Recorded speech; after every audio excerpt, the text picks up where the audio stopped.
क्योंकि उनके दफन में 10,000 से ज़्यादा लोग शामिल हुए थे। लता ने रफ़ी से लिखित माफ़ी मिलने का दावा किया। जिस गीत की रिकॉर्डिंग के दौरान रफ़ी रो पड़े थे, मदद की। बैजू बावरा 1952 के गाने जैसे ओ दुनिया के रखवाले के अलावा उन्होंने कुछ विदेशी भाषाओं में भी गाने गाए, जिनमें से अंग्रेज़ी, फ़ारसी, अरबी, सिंहल। गुड मॉर्निंग दोस्तों, स्वागत है आपका इस नए वीडियो में। मोहम्मद रफ़ी, इनका जन्म 24 दिसंबर 1924 को हुआ था। एक भारतीय पार्श्व गायक थे। उन्हें भारतीय महाद्वीप का सबसे महान और प्रभावशाली गायकों में से एक माना जाता है। रफ़ी अपनी बहुमुखी प्रतिभा और आवाज़ की रेंज के लिए उल्लेखनीय थे।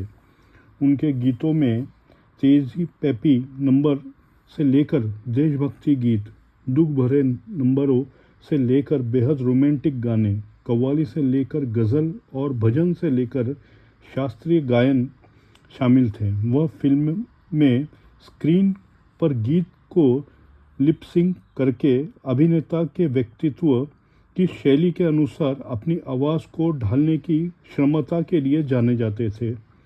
6 फिल्मफेयर पुरस्कार और एक राष्ट्रीय फिल्म पुरस्कार मिला। 2013 में रफ़ी को CNN IBN के सर्वेक्षण में हिंदी सिनेमा में सबसे महान आवाज़ के लिए वोट दिया गया था। उन्होंने 1000 से ज़्यादा फिल्मी गीत और कई भारतीय भाषाओं के साथ साथ कुछ विदेशी भाषाओं में भी गाने रिकॉर्ड किए गए। हालांकि मुख्य रूप से उर्दू और पंजाबी में जिन पर उनकी मजबूत पकड़ थी, उन्होंने अपने पूरे करियर में 7,000 से अधिक गाने रिकॉर्ड किए, जिनमें से कोंकणी, असमी, भोजपुरी, ओडिशा, बंगाली, मराठी, सिंधी, कन्नड़, गुजराती, तमिल, तेलुगु, मगही, मैथिली और कई भाषाओं शामिल हैं। भारतीय भाषाओं के अलावा उन्होंने कुछ विदेशी भाषाओं में भी गाने गाए, जिनमें से अंग्रेज़ी, फ़ारसी, अरबी, सिंहल, मॉरिशियस, क्रियोल और डच शामिल है। मोहम्मद रफ़ी एक पंजाबी जट मुस्लिम परिवार में अल्लाह राखी और हाजी अली मोहम्मद के 6 भाइयों में से दूसरे सबसे बड़े थे। वो परिवार मूल रूप से भारत के पंजाब के अमृतसर जिले के वर्तमान मजीठा के पास एक गांव कोटला सुल्तान सिंह का था। रफ़ी, जिनका उपनाम फ़ीको था, ने अपने पैतृक गांव कोटला सुल्तान सिंह की गलियों में घूमने वाले एक फ़कीर के मंत्रों की नकल करके गाना शुरू किया। रफ़ी के पिता 1935 में लाहौर चले गए, जहां उन्होंने भाटी गेट के नूर मोहल्ले में पुरुषों की नाई की दुकान चलाई। रफ़ी ने उस्ताद अब्दुल वाहिद खान, पंडित जीवन लाल मट्टू और फिरोज निज़ामी के शास्त्रीय संगीत सीखा। उनका पहला सार्वजनिक प्रदर्शन 13 साल की उम्र में हुआ, जब उन्होंने KL सहगल के साथ लाहौर में गाया था। 1941 में रफ़ी ने संगीत निर्देशक श्याम सुंदर के तहत पंजाबी फिल्म गुल बलोच 1944 में रिलीज़ हुई में जीवन बेगम के साथ युगल गीत गोरिया नी हिरिया नी के पार्श्व गायक के रूप में लाहौर में अपनी शुरुआत की।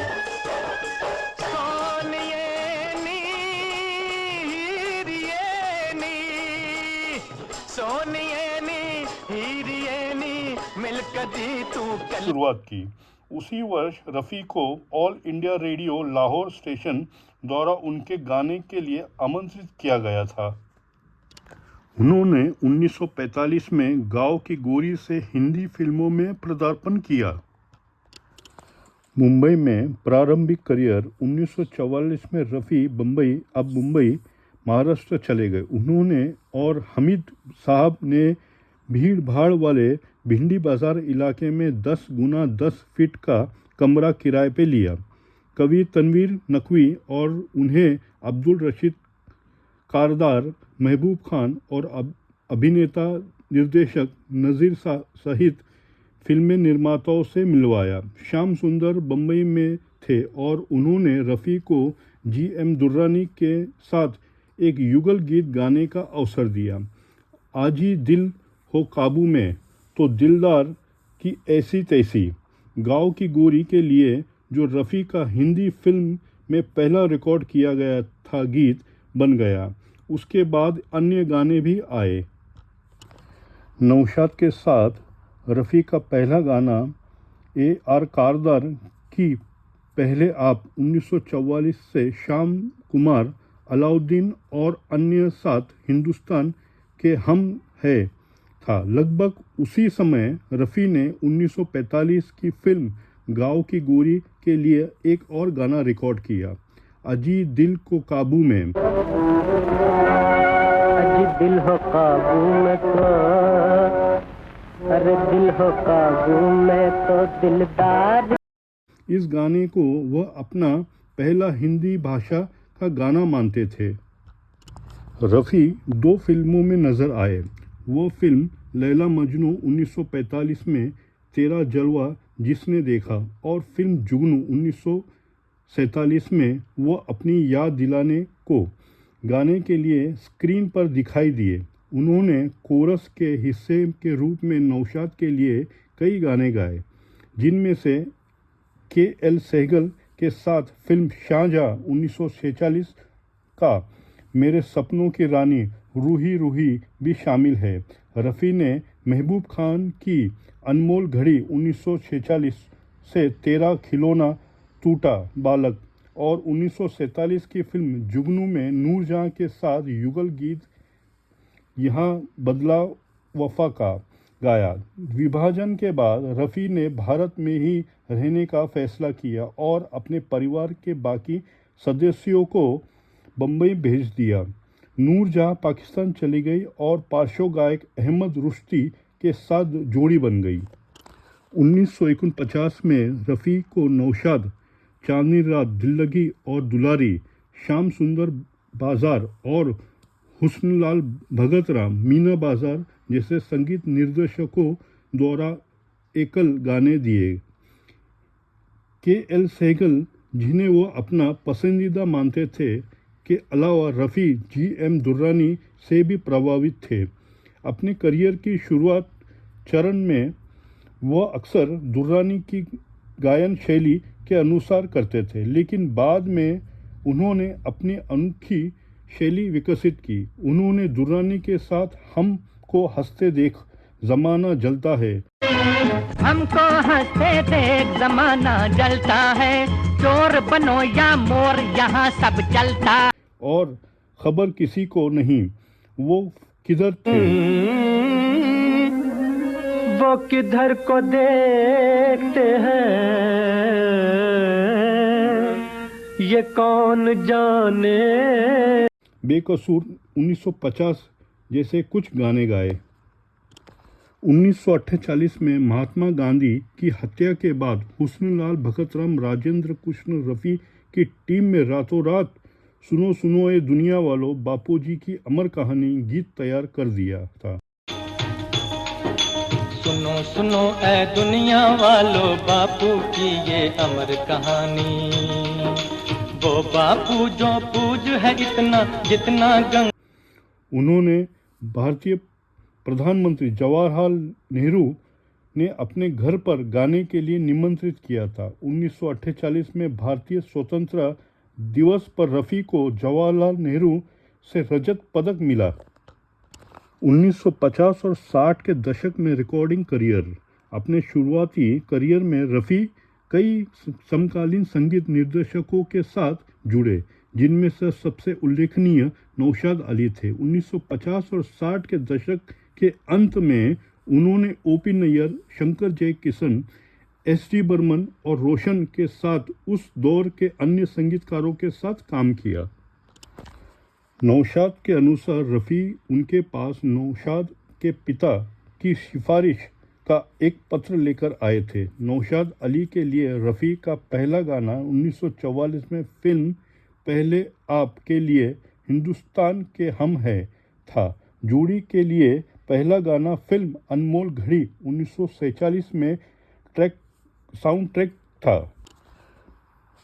नौशाद के साथ रफ़ी के जुड़ाव ने पूर्व को हिंदी सिनेमा में सबसे प्रमुख पार्श्व गायकों में से एक के रूप में स्थापित करने में मदद की। बैजू बावरा 1952 के गाने जैसे ओ दुनिया के रखवाले और मन तरपत हरिदर्शन को आज ने रफ़ी की साख को आगे बढ़ाया। रफ़ी ने नौशाद के लिए कुल 149 गाने, उनमें से 41 एकल गाए। रफ़ी से पहले नौशाद के पसंदीदा गायक तलत महमूद थे। एक बार नौशाद ने तलत को रिकॉर्डिंग के दौरान धूम्रपान करते हुए पाया। बैजू बावरा फिल्म के सभी गाने गाने के लिए रफ़ी को काम पर रखा। एस.डी. बर्मन के साथ काम करें। एस.डी. बर्मन ने रफ़ी को देव आनंद और गुरुदत्त की गायन आवाज़ के रूप में इस्तेमाल किया। रफ़ी ने बर्मन के साथ 37 फिल्मों में काम किया, जिनमें से प्यासा 1957, कागज़ के फूल 1959, काला बाजार 1960, 9-11 1957, काला पानी 1958, तेरे घर के सामने 1963, गाइड 1965, आराधना 1969, इश्क पर जोर नहीं 1970 और अभिमान शामिल है 1973। शंकर जयकिशन के साथ काम किया। शंकर जयकिशन के साथ रफ़ी की साझेदारी फिल्म उद्योग में सबसे प्रसिद्ध और सफल रही। उन्होंने उनकी पहली फिल्म बरसात 1949 से उनके साथ काम किया। शंकर जयकिशन के तहत रफ़ी ने शम्मी कपूर और राजेंद्र कुमार जैसे अभिनेताओं के लिए अपने कुछ गाने तैयार किए। कुछ 6 फिल्म फेयर पुरस्कार से भी रफ़ी ने एस.जे. गीतों के लिए 3 पुरस्कार जीते। तेरी प्यारी प्यारी सूरत को, बहारों फूल बरसाओ और दिल के झरोके में गीत या हूँ चाहे कोई मुझे जंगली कहे रफ़ी द्वारा गाया गया था, जो तेज़ गति वाले ऑर्केस्ट्रा और शंकर जयकिशन की रचना से मेल खाता था। एस.जे. ने रफ़ी को फिल्म शरारत, अजब है दास्तां तेरी ये ज़िंदगी में किशोर कुमार के लिए पार्श्व गायन दिया था। रफ़ी ने शंकर जयकिशन के लिए कुल 341 गाने गाए, 216 एकल।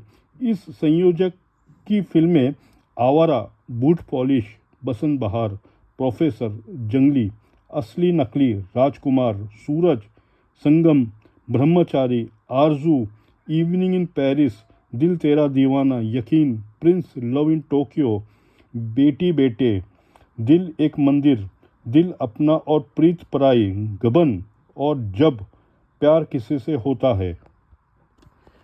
रवि के साथ काम करें। रफ़ी को अपना पहला फिल्म फेयर पुरस्कार 14वीं का चांद 1960 के शीर्षक गायक गीत के लिए मिला, जिसे रवि ने संगीतबद्ध किया था। उन्होंने फिल्म नीलकमल 1968 के गीत बाबुल की दुआएं लेती जा के लिए राष्ट्रीय पुरस्कार मिला था, जिसे भी रवि ने ही संगीतबद्ध किया था।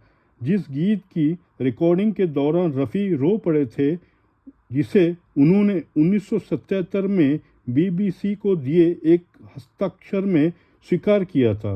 रवि और रफ़ी ने चाइना टाउन 1962, काजल 1965, दो बहन 1967 और एक फूल दो माली 1969 फिल्मों में कई गाने तैयार किए। मोहम्मद रफ़ी ने मदन मोहन के साथ काम किया, ओ.पी. नैयर के साथ काम किया, लक्ष्मीकांत प्यारेलाल, कल्याण जी, आनंद जी। समकालीन गायकों के साथ काम करना, अन्य संगीत निर्देशक के साथ काम करे। 1962-63 में लोकप्रिय महिला पार्श्व गायिका लता मंगेशकर ने रॉयल्टी में पार्श्व गायकों के हिस्से का मुद्दा उठाया।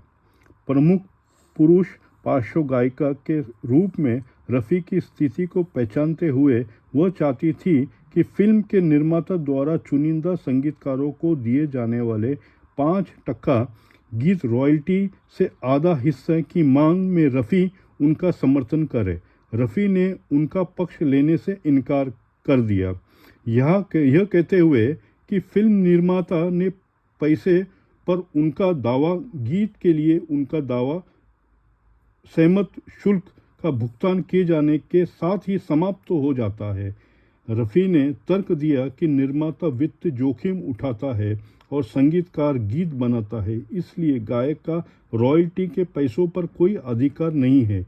लता ने उनके रुख को रॉयल्टी के मुद्दे पर एक बाधा के रूप में देखा और कहा कि गायक के नाम की वजह से ही रिकॉर्ड बिकते हैं। इसी मतभेद के कारण बाद में दोनों के बीच मतभेद हुए। तस्वीर तेरी दिल में माया 1961 के रिकॉर्डिंग के दौरान लता ने गाने के एक खास अंश को लेकर रफ़ी से बहस की। रफ़ी को अपमानित महसूस हुआ क्योंकि संगीत निर्देशक सलील चौधरी ने लता का पक्ष लिया। स्थिति तब और ख़राब हो गई जब लता ने घोषणा की कि वह अब रफ़ी के साथ नहीं गाएंगी।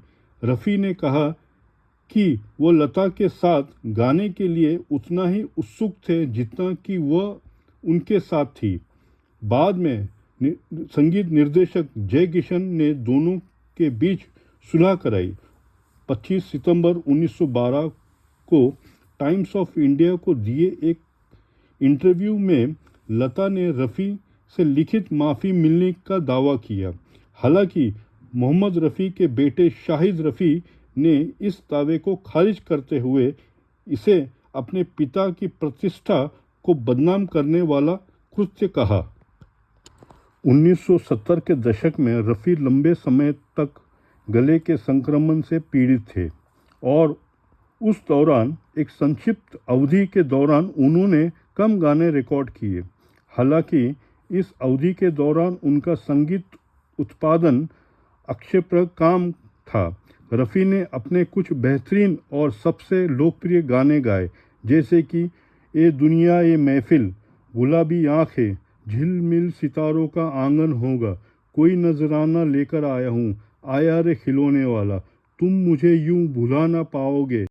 हाँ तुम मुझे यूं भुला न पाओगे, जब कभी भी सुनोगे गीत मेरे, संग संग तुम भी गुनगुनाओगे। रे मामा रे, नफरत की दुनिया को ये दिल जो चिलमन है, कुछ कहता है ये सावन, कितना प्यारा वादा, चलो दीदार चलो, आज मौसम बड़ा बेईमान है, चुरा लिया है तुमने यादों की बारात निकली है आज दिल के द्वारे, तेरी बिंदिया रे, आदि कुछ नाम है। मोहम्मद रफ़ी का निधन 31 जुलाई 1980 को रात 10:25 दिल का दौरा पड़ने से हुआ। वे 55 वर्ष के थे। रफ़ी द्वारा गाया गया आखिरी गान संगीतकार लक्ष्मीकांत प्यारेलाल द्वारा संगीतबद्ध फिल्म आसपास के लिए था। एक श्रोता का कहना है कि यह शाम फिर क्यों उदास है दोस्त, तू कहीं आसपास है दोस्त, था, जो उनकी मृत्यु के कुछ घंटे पहले रिकॉर्ड किया गया था।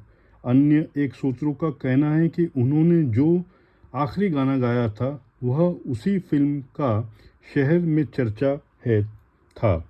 रफ़ी को जुहू के मुस्लिम कब्रिस्तान में दफनाया गया। उनका दफन भारत में सबसे बड़े अंतिम संस्कार जुलूस में से एक था, क्योंकि उनके दफन में 10,000 से ज़्यादा लोग शामिल हुए थे। भारत सरकार ने उनके सम्मान में 2 दिवसीय सार्वजनिक शोक की घोषणा की। 2010 में मधुबाला जैसे कई फिल्म उद्योग कलाकारों के साथ रफ़ी की कब्र को नए दफन किए गए जगह बनाने के लिए ध्वस्त कर दिया गया था। मोहम्मद रफ़ी की प्रशंसक जो उनकी जन्म और मृत्यु की सालगिरह को चिन्हित करने के लिए साल में 2 बार उनकी कब्र पर जाते हैं, उनकी कब्र के सबसे नज़दीक नारियल के पेड़ को एक मार्क के रूप में उपयोग करते हैं। दोस्तों, ये वीडियो अच्छा लगा है तो लाइक, शेयर, कमेंट ज़रूर करिएगा, हमें सपोर्ट करिए और अधिक नए वीडियो देखने के लिए आप ज़रूर सब्सक्राइब करिए। मिलते हैं अगले वीडियो में, तब तक के लिए अपना ख्याल रखिए। जय हिंद।